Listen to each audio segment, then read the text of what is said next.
Edgar. Edgar, can you hear me? Jonathan, is it really you? Easy. Easy. Save your strength. I'm getting you out of here.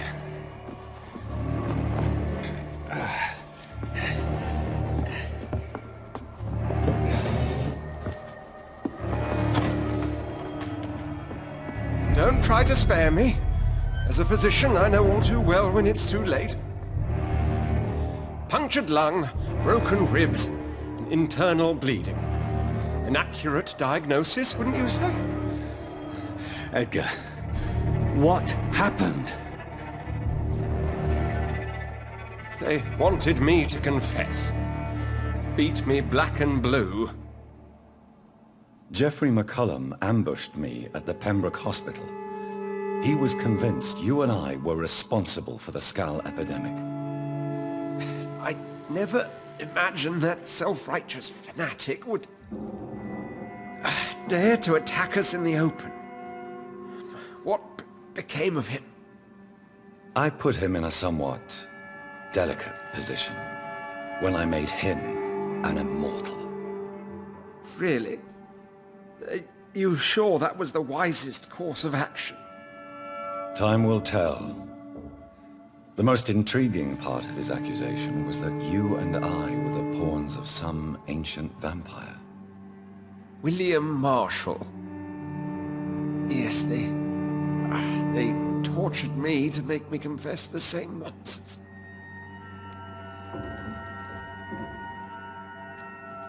Edgar, as much as I would like to believe you, I have a few concerns that require clarification. What do you mean? William Marshall, for example. You speak of him as if you know him. How is that? Jonathan, I cannot say I'm ready for another round of questions. Why would the Guard of Priwen believe you and I created the vampire epidemic? Maybe due to our profession. Because I offered you shelter in my hospital. What can you tell me about William Marshall? Not much. History paints the story he was the greatest knight who ever lived. Amongst the immortals, he had a yet greater legend. Why is the Guard of Priwen so obsessed with him?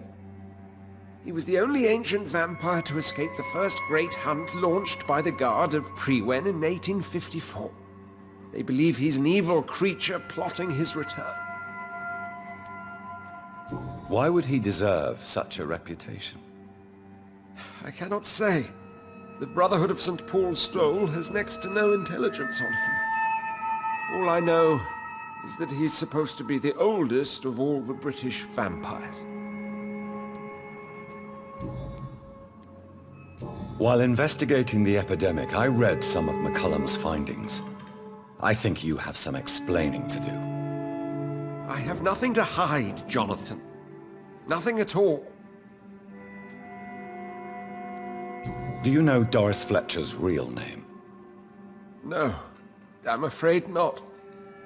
Her real name was Doris Jones. She was the daughter of Harriet Jones. What do you want me to say, Jonathan? Do you remember when we suspected Sean Hampton of killing Harriet Jones? Yes. The terrible episode that came as a shock to us all. Harriet Jones faked her own death. When I found her in the sewers, she confessed she wanted everybody to pay for what happened to her. That woman was extremely bitter, full of hatred and festering anger. Doris Fletcher visited her mother at the Pembroke Hospital.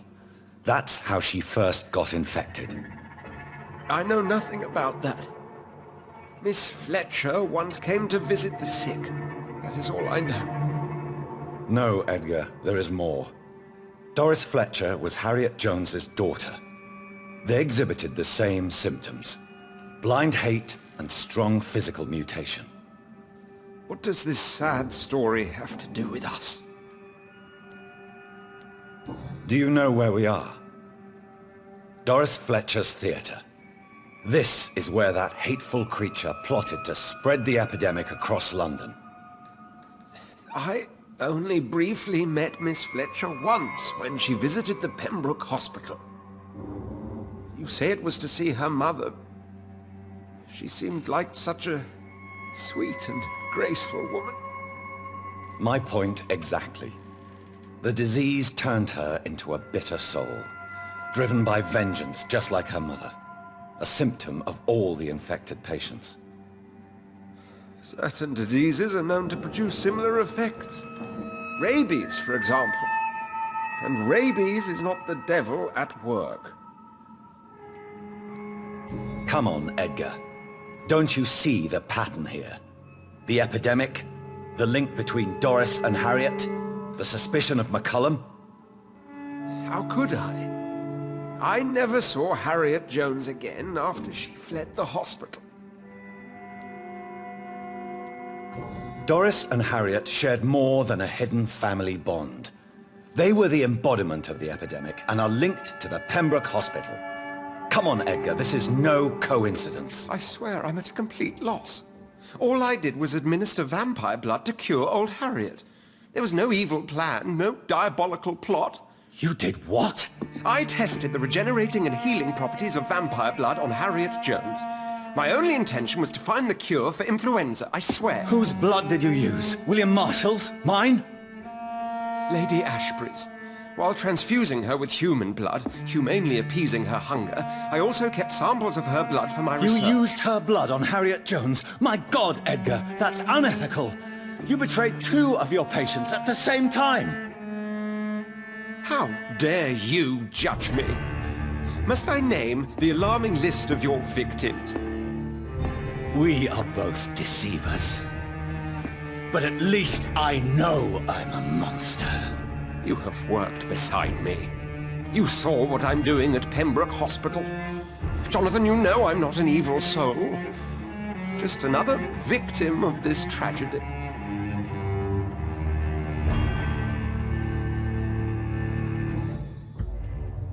No, Edgar, you are not going to die.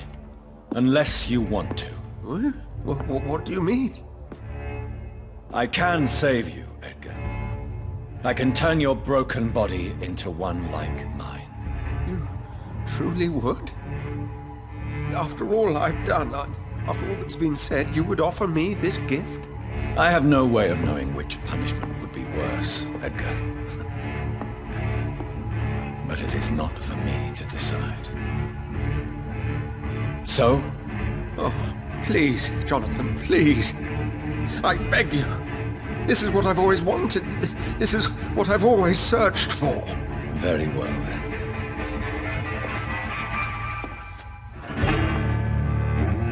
Prepare to die and be reborn. To face an eternity of guilt. I'm ready.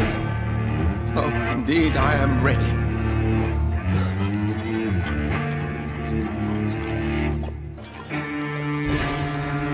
Enough!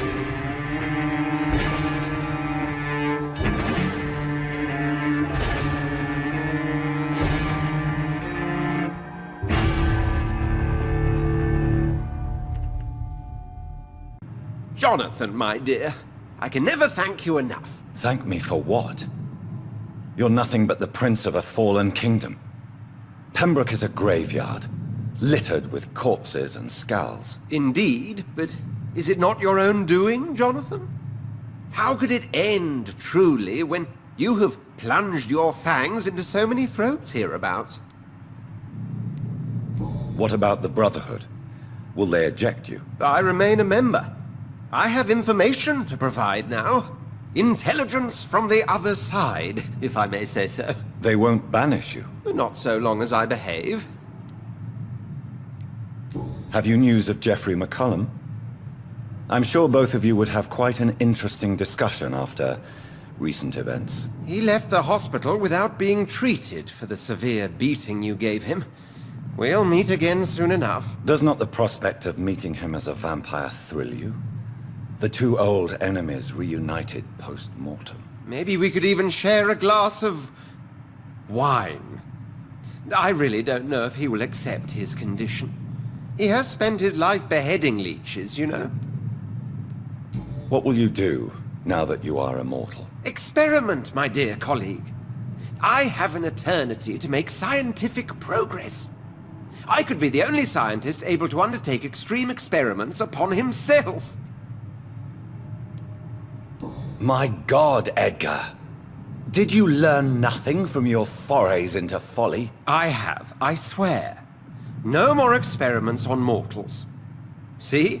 I said mortals. How quickly the mind adapts! What kind of experiments? Who knows? Nervous shock, brain damage, pain and recovery. There's almost no limit to what my body can now endure. I could be the next Henry Head. How do you feel since you changed? Absolutely fine. Did you know I can determine the health of every patient or nurse just by looking at him? Fascinating. Have you taken a life yet, Edgar? Don't you think that's a private matter? I would not ask you such an indiscreet question. Do you feel the hunger? Yes. It's very peculiar, not like mortal hunger at all. It's like I'm never sated. Fortunately, blood is no rare commodity at Pembroke. Goodbye, Edgar.